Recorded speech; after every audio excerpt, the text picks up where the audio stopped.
Hello friends, आप सभी का अपने एचडीएस ट्यूटोरियल पर स्वागत है। तो 28 अक्टूबर को क्लास 9th का मैथ का वीकली टेस्ट है और मैंने सेट 1 अपलोड कर दिया है और उसमें बेसिक कॉन्सेप्ट भी मैंने आप लोगों को बता दिया है। 28 तारीख को मैथ का जो भी इंपॉर्टेंट क्वेश्चन है वो भी मैंने आप लोगों को ऑब्जेक्टिव वाला पूरा बता दिया है। उसको देखिएगा जरूर, नीचे डिस्क्रिप्शन में आपको लिंक मिल जाएगा। वो सेट 1 था और ये जो वीडियो बन रहा है ये सेट 2 है। इसमें मैं आप लोगों को 6 वेरी इंपॉर्टेंट सब्जेक्टिव क्वेश्चन बताने वाला हूं। सभी क्वेश्चन को जितना भी यहाँ पर बताने वाला हूँ 6 प्रैक्टिस कर लीजिएगा और फिर 28 तारीख से पहले 27 तारीख शाम को मैं और एक क्वेश्चन अपलोड कर दूंगा आप लोगों के लिए सेट 3, उसको देखना मत भूलिएगा।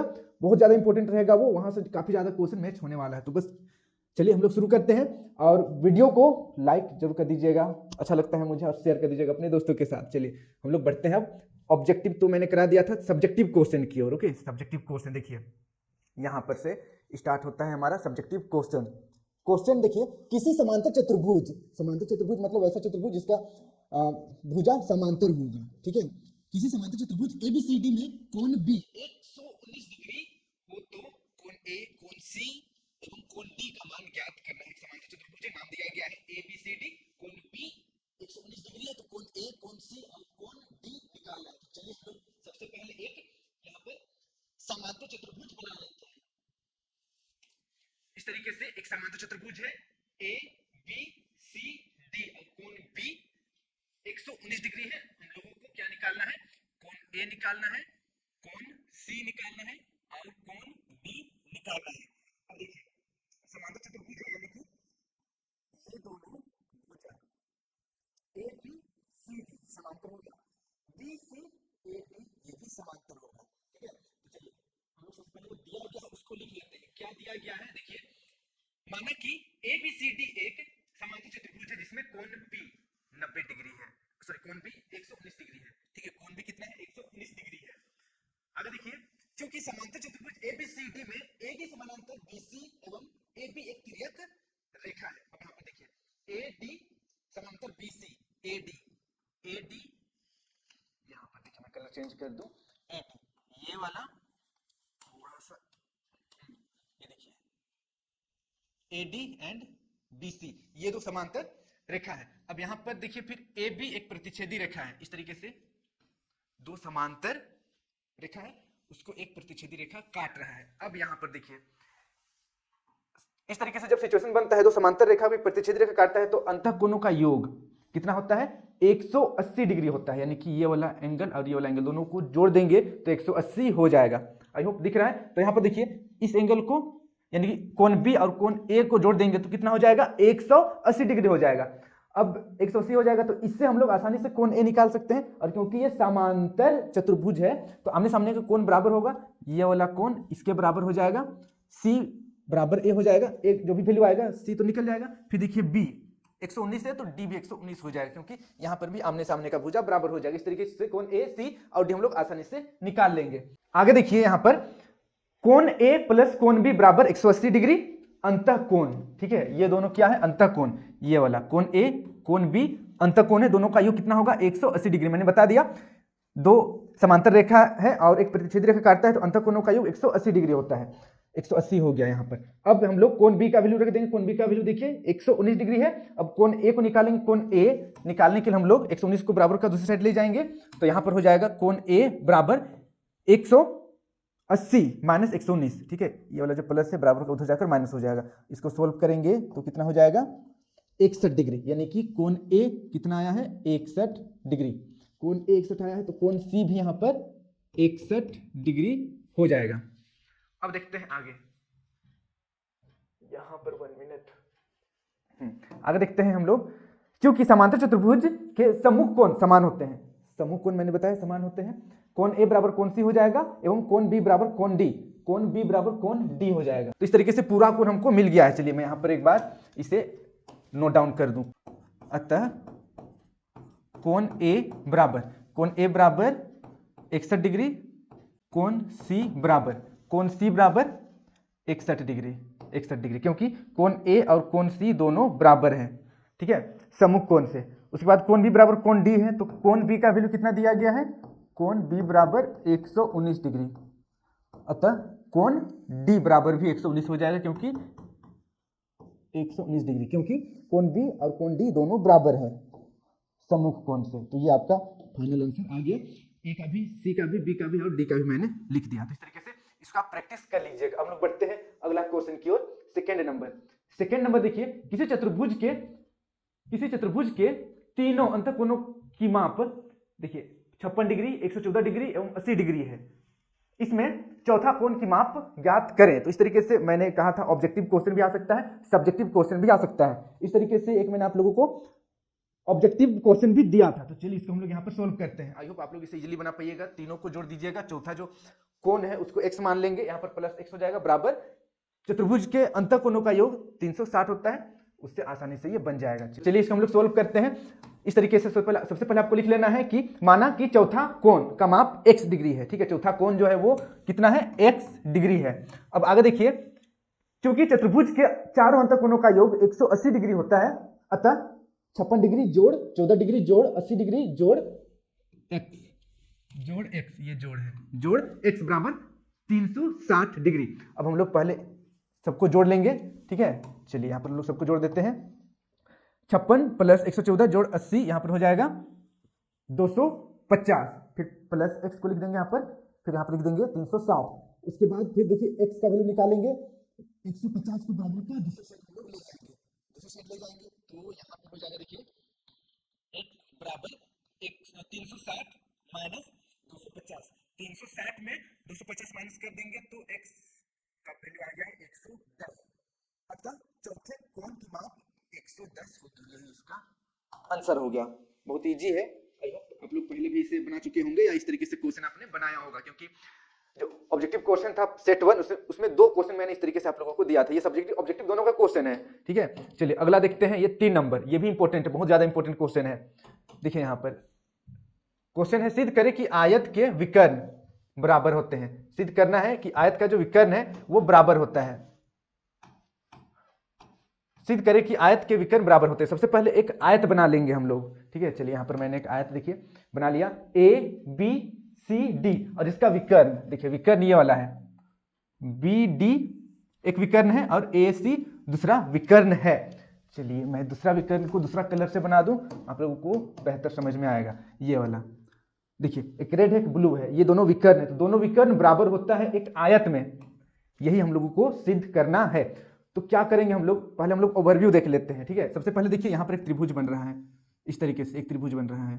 त्रिभुज है ए बी और सी, ए बी सी, और एक त्रिभुज है, त्रिभुज रेड कलर यूज करना चाहिए। देखिए त्रिभुज ए सी ओ ओ, यहाँ देखिए ए बी डी, ये त्रिभुज, दो त्रिभुज हैं। ठीक है, दो त्रिभुज, त्रिभुज ए बी और डी। अगर दोनों त्रिभुज को हम लोग सर्वांगसम सिद्ध कर दें, दोनों त्रिभुज को सर्वांगसम सिद्ध कर दें, तो ये वाला और ये वाला दोनों विकर्ण भी बराबर हो जाएगा। अब सर्वांगसम कैसे सिद्ध करेंगे, देखिए समझने की कोशिश कीजिएगा। दोनों त्रिभुज में ए बी कॉमन है, ए बी कॉमन है, और यहाँ पर देखिए ये 90 डिग्री है, ये वाला भी 90 डिग्री है। समझ में आ रहा है, ए बी डी में यहाँ पर 90 डिग्री है, फिर ए बी सी में यहाँ पर 90 डिग्री है। अब देखिए आयत में ए डी और बी सी दोनों बराबर होगा, आमने सामने का भुजा बराबर होता है आयत में, तो ये भुजा इससे बराबर हो जाएगा। तो यहाँ पर देखिए वाला भुजा साइड, भुजा को साइड, हाँ भुजा को साइड लिखेंगे, फिर यहाँ पर एंगल, ये वाला एंगल है तो एंगल लिखेंगे, फिर ये वाला भुजा है यानी कि एस, तो एस ए एस से दोनों सर्वांगसम हो जाएगा। सर्वांगसम हो गया तो दोनों त्रिभुज का ये जो भुजा है ये भी बराबर हो जाएगा, इजीली बन जाएगा। तो चलिए हम लोग इसको सोल्व करते हैं। सबसे पहले आपको लिखना है, यहाँ पर देखिए दिया है ए बी सी डी एक आयत है तथा ए डी और बी डी इसके दो विकर्ण है। ठीक है, थोड़ा सा इसे मैं साफ कर दूं, आपको ज्यादा समझ में आएगा। ये तो मैंने ओवरव्यू कर दिया था आप लोगों के लिए ताकि आपको दिक्कत ना हो। यहाँ पर देखिए अब आगे देखते हैं हम लोग। सिद्ध क्या करना है, ए सी बराबर बी डी, ये दोनों को सिद्ध करना, ये दोनों को बराबर सिद्ध करना है। प्रमाण क्या है, देखिए दो त्रिभुज लेंगे, मैंने कहा ए बी डी और त्रिभुज बी सी ए, नाम आगे पीछे हो सकता है कोई दिक्कत है नहीं, A D B, A D B ये त्रिभुज, ए डी बी ये वाला, उसके बाद बी सी ए या बी सी ए, चलिए बी सी ए ये त्रिभुज, दो त्रिभुज हैं दोनों त्रिभुज को हम लोगों को सर्वांगसम सिद्ध करना है। तो चलिए सर्वांगसम सिद्ध करते हैं। सबसे पहले यहाँ पर हम लोग लिखेंगे ए डी बराबर बी सी, ए डी बराबर बी सी क्यों बराबर है आयत का सम्मुख भुजा। मैंने बताया था सम्मुख भुजा बराबर होता है। फिर देखिए कोण ए बराबर कोण बी, यहाँ पर ये 90 डिग्री है, यहाँ पर ये वाला 90 डिग्री है, हो गया 90 डिग्री। ए बी बराबर बी ए, ए बी बराबर ए बी भी लिख सकते हैं, कोई दिक्कत नहीं है। यहाँ पर ए बी बराबर ए बी या ए बी बराबर बी ए सेम ही चीज है, ये दोनों उभयनिष्ठ है, दोनों में है। देखिए उसके बाद देखिए यहाँ पर ये हो गया साइड, ये हो गया एंगल, ये हो गया साइड। साइड एंगल साइड से त्रिभुज ए बी डी सर्वांगसम है त्रिभुज बी सी ए का एस ए एस द्वारा। तो इस तरीके से सी पी सी टी से बी डी बराबर ए सी, सी पी सी टी से बराबर हो जाएगा। तो यह तो हम लोगों को सिद्ध करना था, प्रूव्ड हो गया। इसका आप लोग प्रैक्टिस कीजिएगा, सोल्व कीजिएगा। इंपॉर्टेंट क्वेश्चन आप लोगों का टेस्ट में या कहीं पर भी ये पूछा जा सकता है। चलिए आगे बढ़ते हैं हम लोग। अब 4 नंबर, सिद्ध करें कि किसी चतुर्भुज के चारों कोनों का योगफल 360 होता है। हमने पढ़ा या हम लोगों ने अप्लाई भी किया कि त्रिभुज के अंत चतुर्भुज है, ठीक है, चतुर्भुज के अंत कोनों का योग 360 डिग्री होता है। इसको अब सिद्ध करना है कि 360 डिग्री कैसे होता है कोई भी चतुर्भुज के अंत कोनों का योग। तो चलिए इसको सोल्व करते हैं। सबसे पहले चतुर्भुज बनाएंगे हम लोग। यहाँ पर ए बी सी डी एक चतुर्भुज बन गया। अब यहाँ पर देखिए ये जो कोण है, कोण ए और यहाँ पर कोण बी, कोण सी, कोण डी, सबको जोड़ने से 360 होना चाहिए। तो कैसे करेंगे, सबसे पहले हम लोग यहाँ पर एक विकर्ण बना देंगे, विकर्ण बना देंगे, बी डी विकर्ण बन गया। अब देखिए 2 त्रिभुज है, एक ये वाला त्रिभुज है और एक ये वाला त्रिभुज है। एक दिख रहा है 2 त्रिभुज, एक त्रिभुज ये वाला है और नीचे इधर रेड वाला है। यहाँ पर 180 हो गया और ये वाला त्रिभुज का 180 हो गया, दोनों को जोड़ देंगे तो 360 तो हो जा रहा है, ठीक है। इस तरीके से चतुर्भुज का भी निकल जाएगा। इसी कॉन्सेप्ट को यहाँ पर हम लोग अप्लाई करने वाले हैं अभी। सबसे पहले हम लोग लिखेंगे यहाँ पर जो दिया रहता है, ठीक है, जैसे कि ए बी सी डी एक चतुर्भुज है। ए बी सी डी क्या है, चतुर्भुज है। तो सिद्ध क्या करना है हम लोगों को, सिद्ध करना है कोण ए प्लस कोण बी प्लस कोण सी प्लस कोण डी बराबर 360 ये हम लोगों को सिद्ध करना है। इसमें हम लोग रचना करेंगे विकर्ण बी डी, विकर्ण बी डी यहाँ पर हमने रचना किया है, यानी कि जो कोण बी है इसको 2 भाग में बांट दिए हैं और कोण डी को भी 2 भाग में बांट दिए हैं। अब आगे देखते हैं हम लोग प्रमाण में। क्योंकि किसी चतुर्भुज के तीनों कोण का योगफल 180 होता है, मैंने कहा कि 2 त्रिभुज बन रहा है, इसका 180 इसका 180 जोड़ देंगे 360 हो जाएगा। देखते हैं योगफल 180 होता है। अतः त्रिभुज ए बी डी ये वाला त्रिभुज में कोण 1 जोड़ कोण 2 जोड़ कोण 3, देखिए कोण 1 कोण 2 कोण 3, तीनों कोण को जोड़ देंगे तो कितना हो जाएगा, 180 डिग्री हो जाएगा।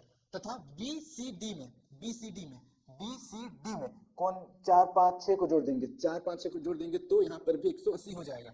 अब देखिए इसको हम लोग समीकरण 1 मान लेंगे, पहला वाला को, दूसरा वाला को समीकरण दूसरा मान लेंगे।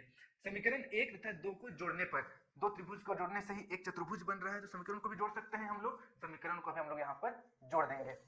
समीकरण को जब जोड़ेंगे देखिए कोण 1 जोड़ कोण 2 जोड़ 3 जोड़ 4 जोड़ 5 जोड़ 6 बराबर 180 जोड़ 180, यानी कि यहाँ पर इस तरीके से हुआ है कोण 1 2 और 3, ठीक है। ये वाला त्रिभुज क्या है, ए बी डी और यहाँ पर ये वाला है, ठीक है। दोनों के बीच में देखिए जोड़ लगा हुआ है, तो यहाँ पर भी 180 के बीच में यहाँ पर हम लोग जोड़ लगा देंगे, यानी कि दोनों समीकरण को जोड़ रहे हैं।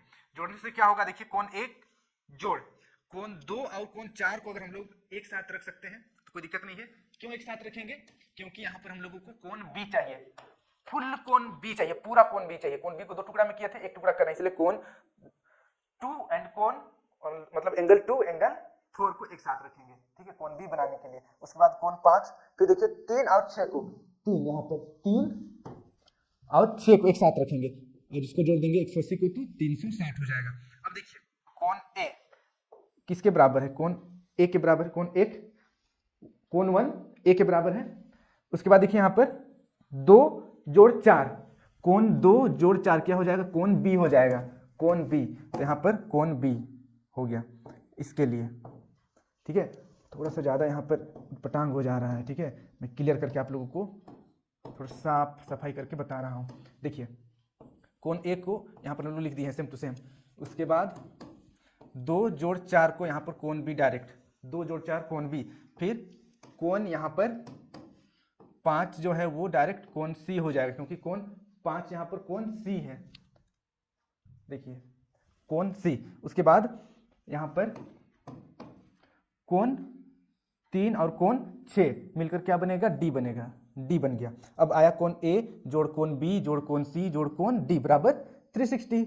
यही तो निकालना था हम लोगों को, ठीक है, तो यही निकालना था, बस यही इसका आंसर हो जाएगा। यहीं पर प्रूव्ड लिख देना है, प्रूव्ड, प्रूव्ड, और नीचे ब्रैकेट में आप लिख सकते हैं इस चीज़ को, ठीक है, और नहीं भी लिखिएगा तो कोई दिक्कत है नहीं, वैसे लिख दीजिएगा। चलिए इसे आप सोल्व कर लीजिएगा, एक बार नोट डाउन कर लीजिए और प्रैक्टिस कीजिएगा बार बार। कोई दिक्कत हो रहा है तो नीचे कमेंट कर सकते हैं, मैं कोशिश करूंगा आपका जो भी डाउट रहेगा उसे सोल्व कर। देखिए नेक्स्ट हम लोग बढ़ते हैं। त्रिभुज एबीसी एक सम द्विबाहु त्रिभुज है। मान लेते हैं कोई एक त्रिभुज है एबीसी समद्विबाहु। समद्विबाहु मतलब जिसका दो भुजा बराबर होता है। भुजा बीसी सीए और एबी के मध्य बिंदु क्रमशः डीईएफ है। सिद्ध करें कि डीईएफ भी समद्विबाहु त्रिभुज है।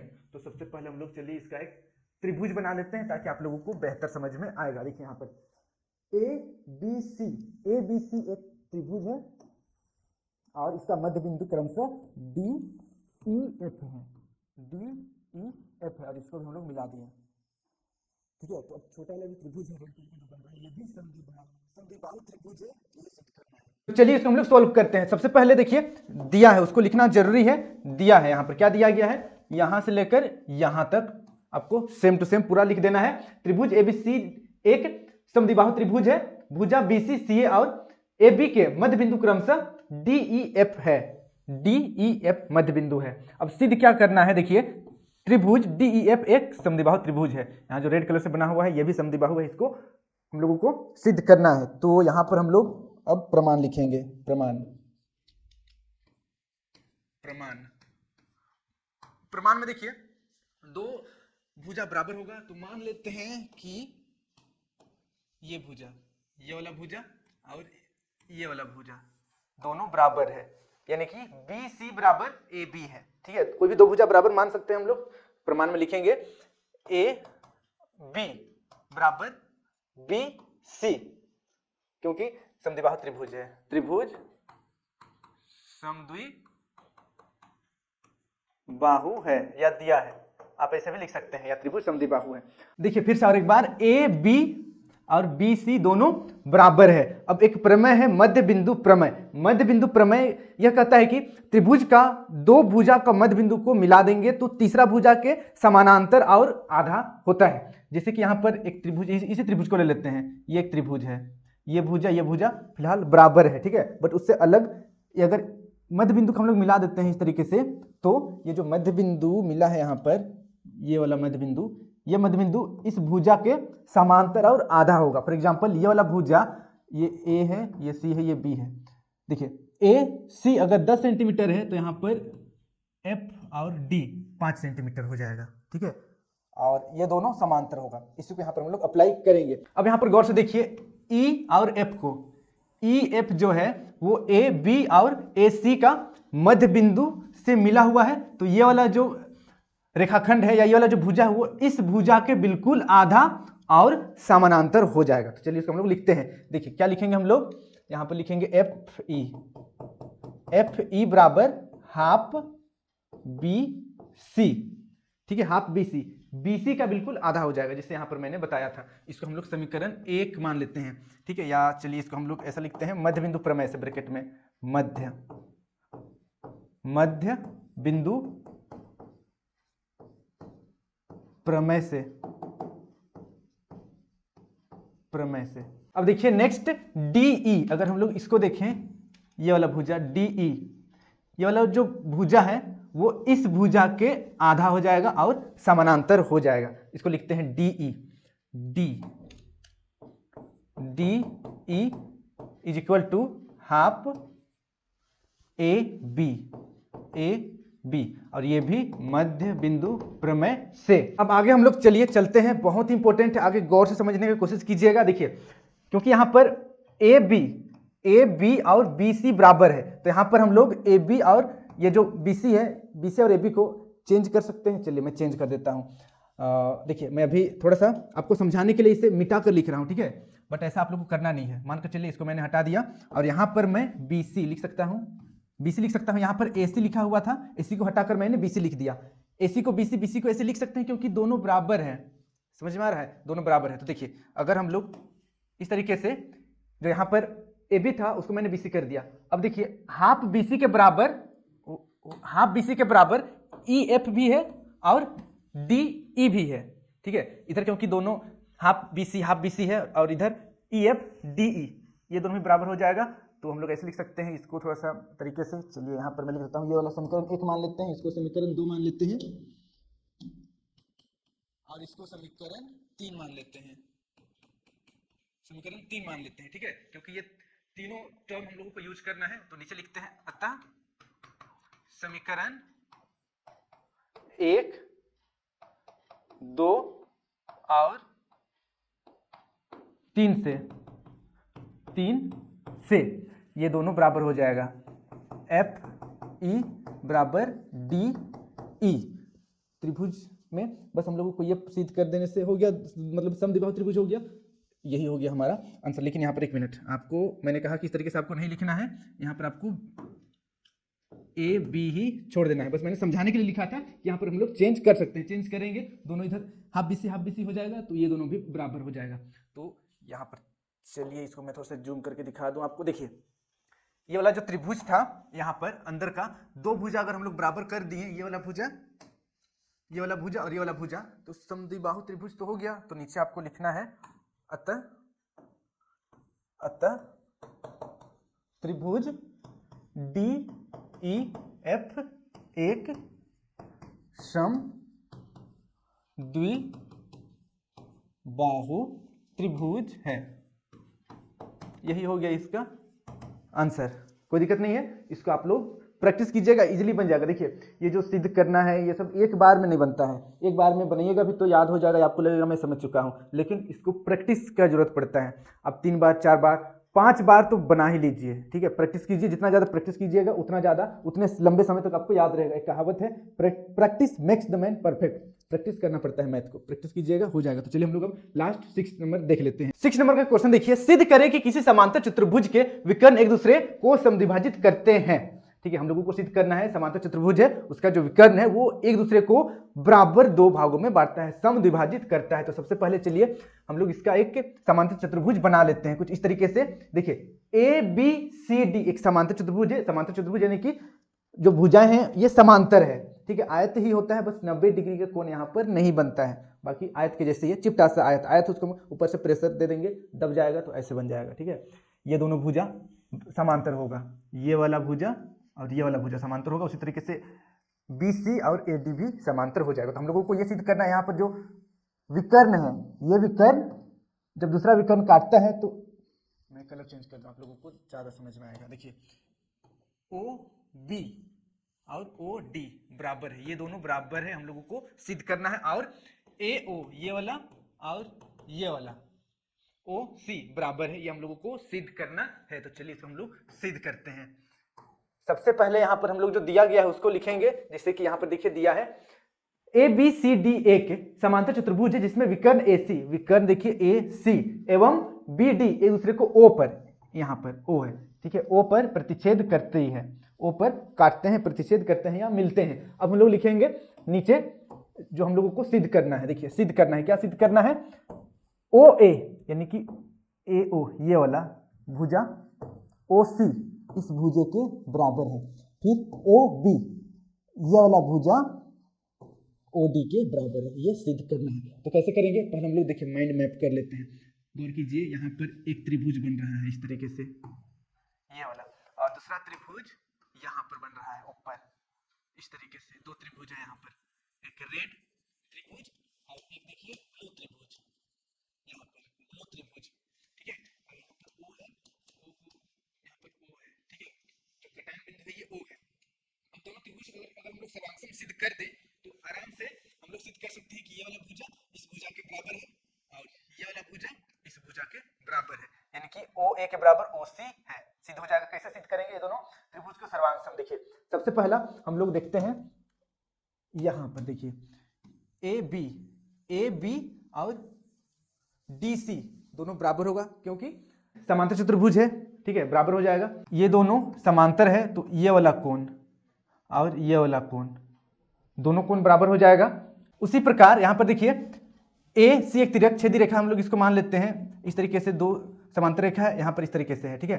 तो ये वाला कोण और ये वाला कोण दोनों बराबर हो जाएगा। तो चलिए हम लोग इसको थोड़ा सा सफाई कर लेते हैं और यहाँ पर मैं आप लोगों को बताता हूँ। ए बी बराबर डी सी, ए बी ये दोनों बराबर है। क्यों बराबर है? समांतर चतुर्भुज के सम्मुख भुजाएं बराबर होती है, ब्रैकेट में लिखना है आपको। फिर देखिए कोण ओ A B, O A B ये वाला कोण इस कोण के बराबर हो जाएगा, क्योंकि यहाँ पर तिर्यक छेदी रेखा है। तो इसको हम लोग लिखेंगे ओ ए बी बराबर ओ सी डी, ओ सी डी बराबर है क्यों? एकांतर अंतः कोण या एकांतर कोण, क्योंकि ए बी समानांतर डी सी एवं ए सी एक तिर्यक छेदी रेखा है। उसी प्रकार नीचे अगला कोण देखिए, कोण ओ बी ए, ओ बी ए ये वाला कोण, ठीक है, ये वाला जो कोण है ये वाला कोण इस कोण के बराबर हो जाएगा। कोण ओ बी ए बराबर कोण O D C, O D C एकांतर कोण, क्योंकि ए बी समानांतर डी सी एवं डी बी तिर्यक रेखा है। अब आगे बढ़ते हैं हम लोग, दोनों त्रिभुज सर्वांगसम हो जाएगा। ये दोनों त्रिभुज कैसे सर्वांगसम हो जाएगा? देखिए त्रिभुज ए ओ बी, ए ओ बी, ए ओ बी त्रिभुज ए ओ बी ये वाला त्रिभुज और ये दोनों त्रिभुज सर्वांगसम हो जाएगा। किससे? देखिए पहले तो यहाँ पर हम लोग एंगल लिए थे, ये वाला एंगल, तो यहाँ पर एंगल हो जाएगा। फिर ये वाला साइड लिए थे, फिर ये वाला हम लोग एंगल लिए थे, side angle, angle side angle से, एंगल साइड एंगल से बराबर हो जाएगा। देखिए एंगल साइड एंगल द्वारा सर्वांगसम हो गया दोनों त्रिभुज। अब ये दोनों त्रिभुज सर्वांगसम हो गया है तो ये वाला भुजा इस भुजा के बराबर हो जाएगा, ठीक है, और ये वाला भुजा इस भुजा के बराबर हो जाएगा। आगे लिखेंगे ए ओ बराबर ओ सी एवं ओ बी बराबर ओ डी सीपीसीटी द्वारा, और यहाँ पर लिख देंगे ये हो गया प्रमाणित यानी कि प्रूव्ड। इसको पूरा आप लोग सोल्व कर लीजिए, ठीक है। कॉन्सेप्ट समझना है, वर्डिंग थोड़ा सा आगे पीछे आप कर सकते हैं, कोई दिक्कत है नहीं वर्डिंग से, बट जो कॉन्सेप्ट है उसको आपको समझना है।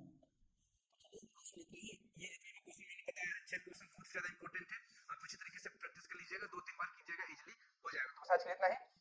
वीडियो को अपने सभी दोस्तों के साथ शेयर कर दीजिएगा और तैयारी अच्छे से कीजिए। फिर सब्सक्राइब करके रखिएगा चैनल को, क्योंकि मैं और एक सेट 3 जो कि बहुत ही ज्यादा इंपॉर्टेंट है वो क्वेश्चन जब आएगा आप लोगों के लिए मैं अपलोड कर दूंगा। Thank you for watching video, have a good day.